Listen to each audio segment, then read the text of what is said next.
Apparently, seems like the Denver Nuggets are trending backwards, like heavily, like a snowball coming downhill. It wasn't too long ago that we looked at the Denver Nuggets as the only reason you guys are even relevant is because of Carmelo Anthony, the basketball player. Let me clarify that but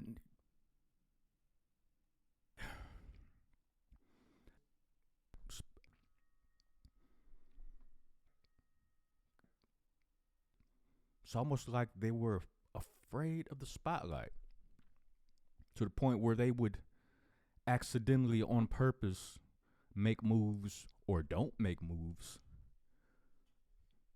just to get a desired effect, which would be a negative effect, which would bring down the winning percentage. Because make no mistake about it, there are owners out there that it's all about that bag. But whenever they're in front of a camera and a microphone, they'll make you think that, winning a championship is the most important thing. Yes, it's very important. This is why we do this. Of course, I want to win. See, that's just lip service. Jerry Reinsdorf is a master at it. And it's starting to seem like the Denver Nuggets is falling under that same spell. The Dallas Cowboys spell, Jerry Jones doing the same thing. It's pattern recognition. That's what I'm noticing with some of these organizations. Let's read some of this article right here. Nuggets considered firing Michael Malone and Calvin Booth in November. Okay. Denver Nuggets boss Josh Kroenke said Monday that he twice balked at firing the winningest coach in franchise history and the general manager who connected the final pieces of the team's only championship puzzle before finally canning them last week with just 3 games left in the season. Kroenke held off in November to give them the time to gel, and an 8-game winning streak heading into the All-Star break tempered his desire to part ways in February with coach Michael Malone and GM Calvin Booth. Kroenke finally fired both men last week in a move that stunned the league because the Nuggets... Wait a minute. I'd be hating would be doing that. All right. Let me redo that. I gotta reset my eyes now.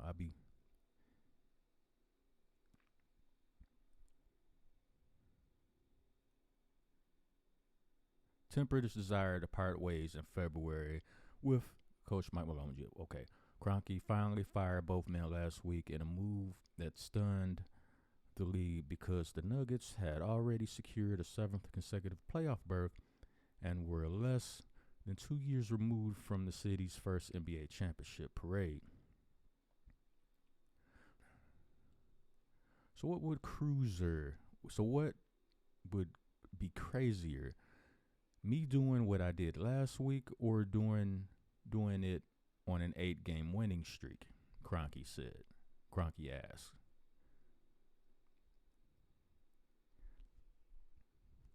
Maybe you should sit back and let the basketball people worry about basketball. It's not like you were a dynasty. It's not like the Denver Nuggets, as of recent years,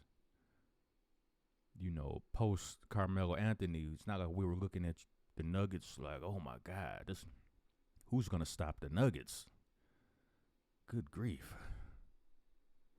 Only one of those 8 wins leading into the All-Star break came against a team that would make the playoffs, the Orlando Magic, the number 7 seed in the East. I think those 8 games masked the trend that was going on behind closed doors that ultimately started to really affect the end of our season, Cronky said.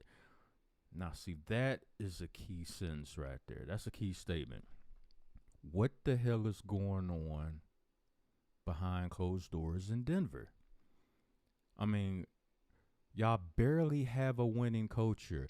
And I tell you something else right now. Nikola Jokic, he's not going to want to continue playing in that kind of environment. If it's as dysfunctional as it's sounding like, he's Serbian. Their culture is different as far as how they approach their profession, their work, their craft. But I'll say this. I don't think it was an accident. I don't think he just threw it out there in the wind just to be saying it when he was talking about Chicago having a large, Serbian population.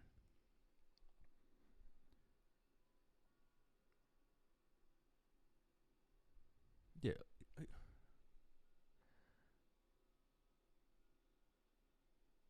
I always get Serbia and Croatia mixed up.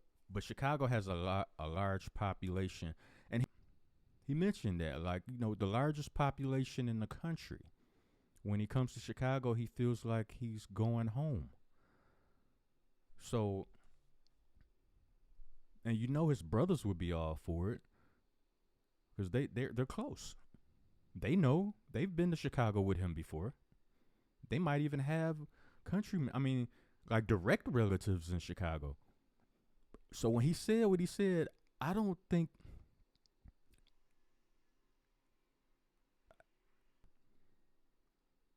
I think he was throwing a signal out there, trying to get, because him and Arturas Kornishovis, they have off the court. They're friends. I don't want to say best friends or nothing like that, but they've talked to each other in the past. Now I don't know how deep and on what grounds. I mean, they know they're countrymen, and I'm pretty sure at one point in time during the conversation, it was, the little nugget was thrown out there, like, how would you feel about playing in Chicago? Now you add that to all the dysfunction that's going on with the Denver Nuggets organization. I'm getting on that. Whatever kind of, because let's make no mistake about it. These teams tamper all the time. Look no farther than LeBron James. Friends of friends. Send a drink to that table over there, courtesy of me. I mean, tampering goes on all the time. And if you get the person you want, if you get the player you want, the scout you want, or however, if you get what you want, you're willing to pay the price, like whatever the fine is. And okay, we're going to lose some draft picks this next offseason, but hey, don't worry about it. We not even, if it's a coach or a player or whatever, it'll be established. It'll be an understanding. Like, you know what? Yeah, we're going to lose draft picks on, next year. We're just going to throw that away as far as, it's going to make our plan. It's going to take longer, but you know what? Hey, we got what we wanted. Hey, you're here. Let's get it. So it's it's a welcome negative. It's one of those, okay, we're going to take an L right here, but in the end, it's going to help us out. We're going to get them dubs. So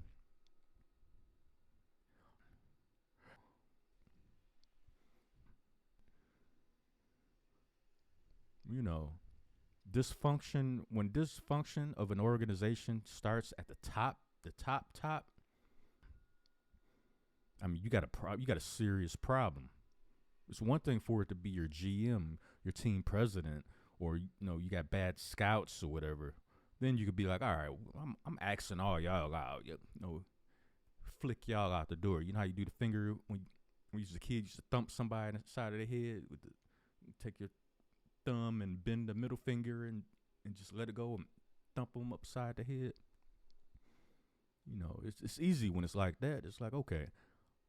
But when it's the owner of the one that cuts the buck stops here, the final word, that's a problem. That's what separates good organizations from notoriously bad organizations. Let's read some more of this. Despite leading Denver to its first title in 47 years, Malone and Booth long clashed over roster philosophies, a discord that led to a toxicity in the organization that began to affect the team's fortunes, and which led Kroenke to fire them both. The Nuggets won all 3 games under interim coach David Alderman to secure a third consecutive 50-win season and the 4th seed in the West, where they'll open at home Saturday against the 5th-seeded Los Angeles Clippers. And the Clippers have been balling lately.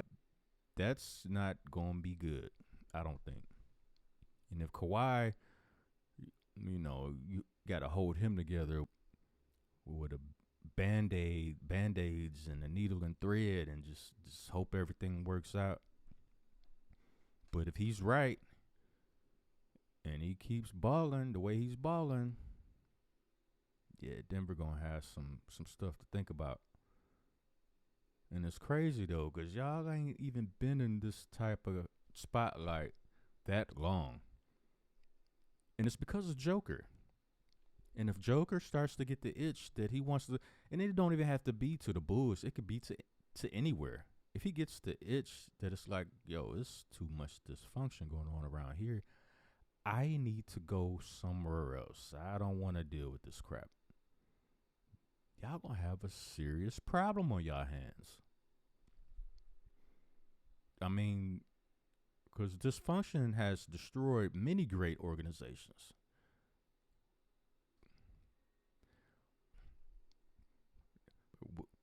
You know, if it was less dysfunction, and Michael Jordan held all that together, the GOAT.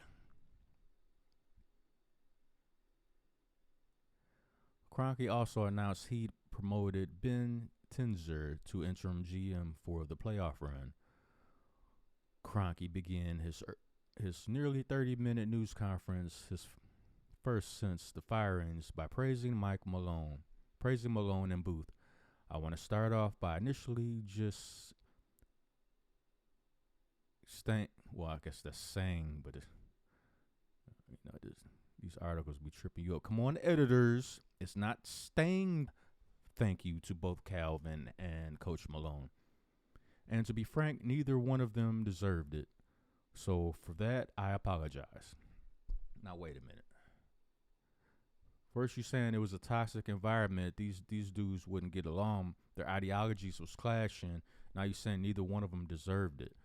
So that means, in your opinion, based on your philosophy, what you want for your organization, only one side of the argument was wrong. So then why did you fire both of them? The one you agreed with, wouldn't you keep them?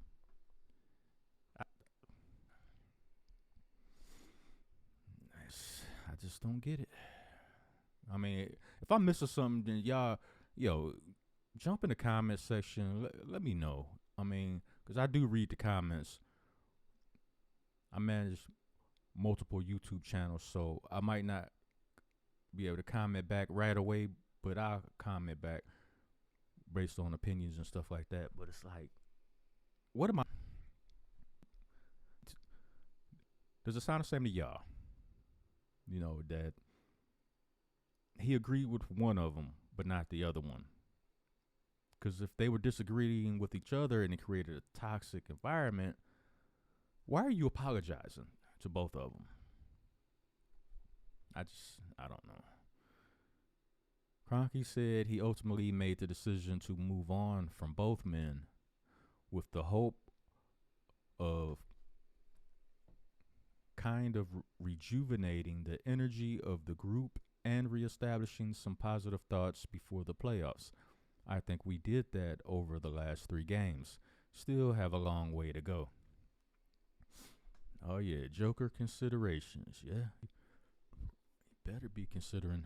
Nikola Jokic is the gemstone of the Nuggets roster, and the changes at the helm were driven in part by the desire to capitalize on whatever prime playing years the 3-time MVP has remaining. You have a responsibility when you have a player like that, especially obviously in his prime, Kroenke said, but I feel an even greater responsibility to the person. I'd be the dumbest guy in basketball if I wasn't asking him for his opinion on certain things. But it's my responsibility to make those decisions for the best of the organization. And I think Jokic understands and respects that. Okay. You think? It's a lot of hopium going on right there. But anyway, I'm going to leave a link to this article in the description box. You guys can check it out for yourself. Now, he got Joker's opinion before, but the final decision is up to him. Obviously, he's the owner. But if it was a toxic environment,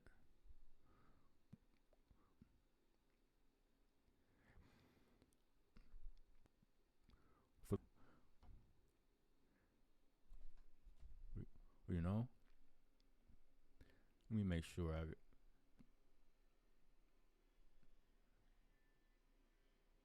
I want to get this part right. Hold up, let me.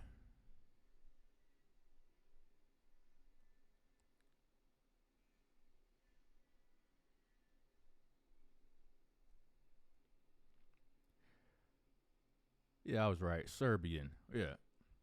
Okay. I kind of got a OCD thing. I don't like mispronouncing people's names, and when we're talking about where people's from, I don't like. It's a OCD thing I got. But yeah, Chicago's large Serbian population. He get mad love when he go to Chicago. And him and AK have talked extensively in off seasons before. AK was in Denver. Oh, there's connection there. So,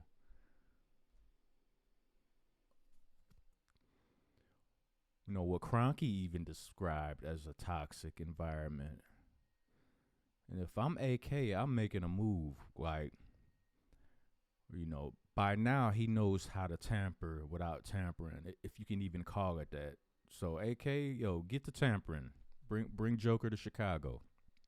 But that being said, let me know what you guys think, about the Denver Nuggets seemingly going backwards after tasting the championship just a couple years ago.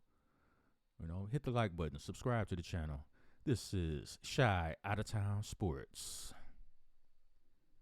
You heard me.